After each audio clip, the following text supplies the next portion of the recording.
नमस्कार, मैं आरबी सिंह यादव और आप देख रहे हैं मेरा YouTube channel RB Singh Yadav editor. आज हम सुप्रीम कोर्ट में कल जो उत्तर प्रदेश सरकार को लताड़ पड़ी है उस पर बात करेंगे। सुप्रीम कोर्ट में बस्ती के जो एक पत्रकार थे मनोज कुमार, उनका घर बस्ती के डीएम ने अवैधानिक रूप से गिरवा दिया और इस पर मैं समझता हूँ बहुत सारी कार्रवाई हुई। 3-4 साल हो गए कोर्ट में चलते हुए। NHRC में भी मुकदमा गया, वहाँ भी उसका आदेश नहीं माना गया।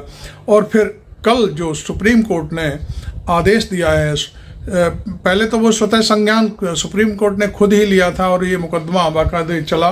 तो इस पर मैं डिटेल में और बात करूँगा आपसे।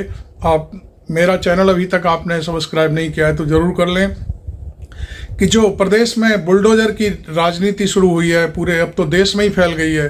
कहीं भी किसी भी जगह बुलडोजर जाता है और किसी का भी घर गिरा देता है बिना कोई नोटिस चस्पा किए, ना कोई मतलब नहीं, कुछ नहीं।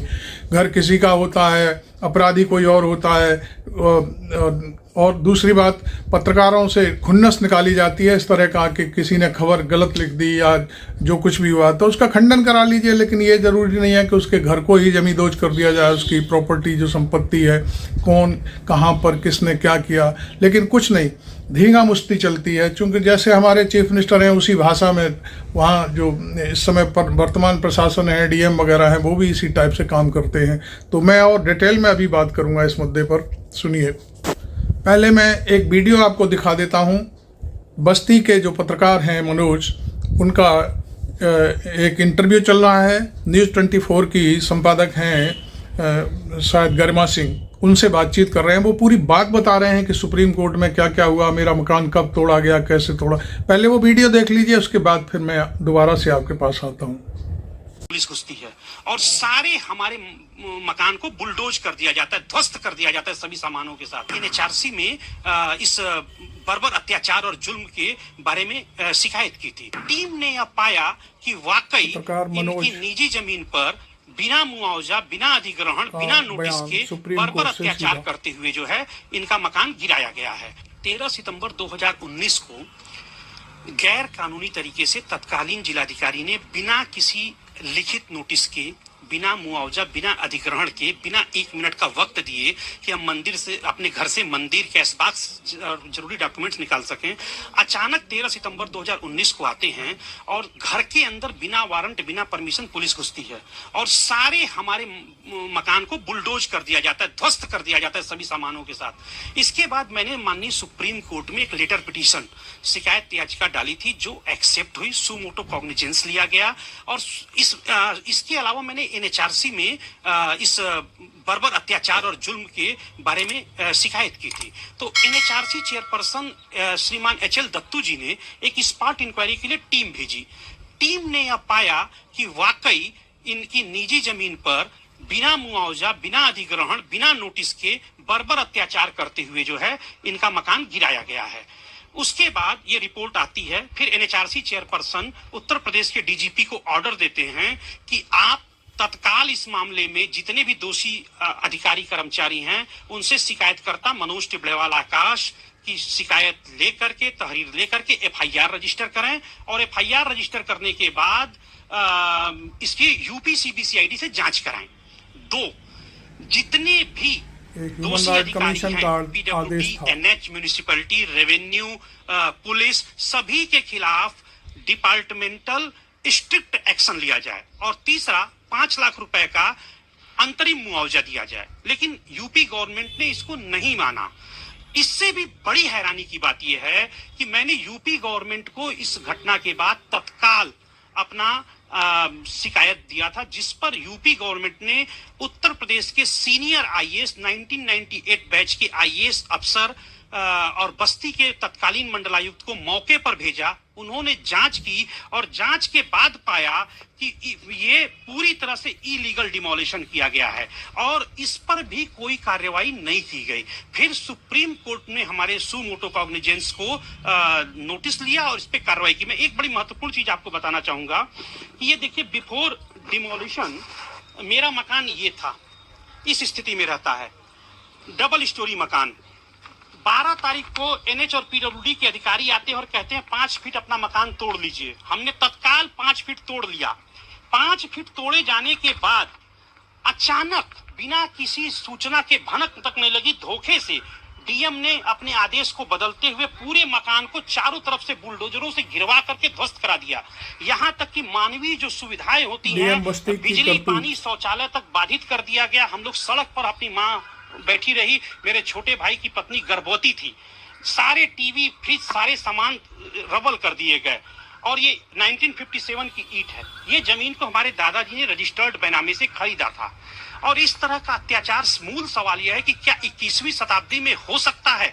और मेरे जैसे सैकड़ों लोग इससे प्रभावित हैं, लेकिन वो कोर्ट में नहीं आए। तो आज क्या ऑर्डर हुआ है सुप्रीम कोर्ट से? गरिमा जी देखिए, अभी पूरा ऑर्डर आना बाकी है। एक तो माननीय सर्वोच्च न्यायालय ने इसे एक लैंडमार्क जजमेंट मुझे लगता है माना जाएगा। यह न्यूज़ 24 की शायद एडिटर हैं गर्मा सिंह, को आदेश दिया है उनसे ये बात कर रहे का हैं। भी मकान देश भर में बुलडोज करने से पहले वो देखें कि क्या करना चाहिए, क्या नहीं करना चाहिए। मतलब साफ है कि विधिक प्रक्रिया का पालन करें। नोटिस के बिना किसी का मकान नहीं गिरा सकते। मुझे इंटरिम 25 लाख रुपए का मुआवजा दिया है। नमस्कार। ये कहानी थी बस्ती के एक पत्रकार की। इस मामले में पूरी खबर हम आपको बताते हैं कि जो बुलडोजर की राजनीति उत्तर प्रदेश में चल रही है, उसको लेकर के सुप्रीम कोर्ट ने कड़ी फटकार लगाई है। मैं ये खबर ही जो चूंकि मेरे अखबार में छपी है उसको पढ़ करके मैं सुना देता हूँ। कोर्ट ने कहा कि बुलडोजर लेकर रातों रात किसी का घर नहीं तोड़ा जा सकता, यह मनमानी है। सुप्रीम कोर्ट ने पीड़ित परिवार को 25 लाख रुपए का मुआवजा देने का निर्देश दिया है। सरकार परिवार को घर खाली करने का समय नहीं देती, घर के सामान का क्या उचित प्रक्रिया का पालन किया जाना भी नहीं जरूरी समझती। इससे पूर्व भी सुप्रीम कोर्ट ने बुलडोजर कार्रवाई पर तमाम चीज़ें सरकार को कटघरे में खड़ा करते हुए आदेश जारी किए थे और बुलडोजर पर रोक लगाई गई है। वहीं लखनऊ हाईकोर्ट ने बुधवार को बहराइच में बुलडोजर पर कार्रवाई पर 11 नवंबर तक रोक लगा दी है। तो ये सारी चीज़ें थीं, तो जिसमें मैं आपको बता रहा था कि जो बस्ती के पत्रकार थे उनका घर शायद 2020 में गिराया गया था। फिर वो राष्ट्रीय मानवाधिकार आयोग गए, उसके बाद फिर सुप्रीम कोर्ट में उन्होंने एक याचिका डाली और उसके पहले ही सुप्रीम कोर्ट ने उनकी याचिका पर संज्ञान ले लिया और नोटिस जारी कर दिए।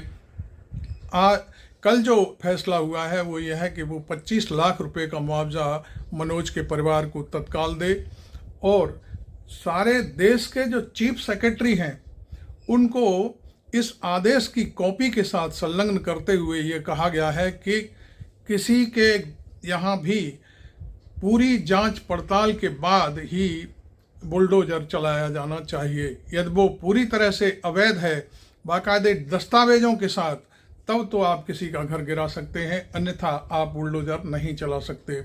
आपको मालूम है मध्य प्रदेश में भी एक मुस्लिम कांग्रेस के नेता थे, उनके घर पर बुलडोजर चलवा दिया था मोहन यादव ने, जो चीफ मिनिस्टर हैं वहाँ के।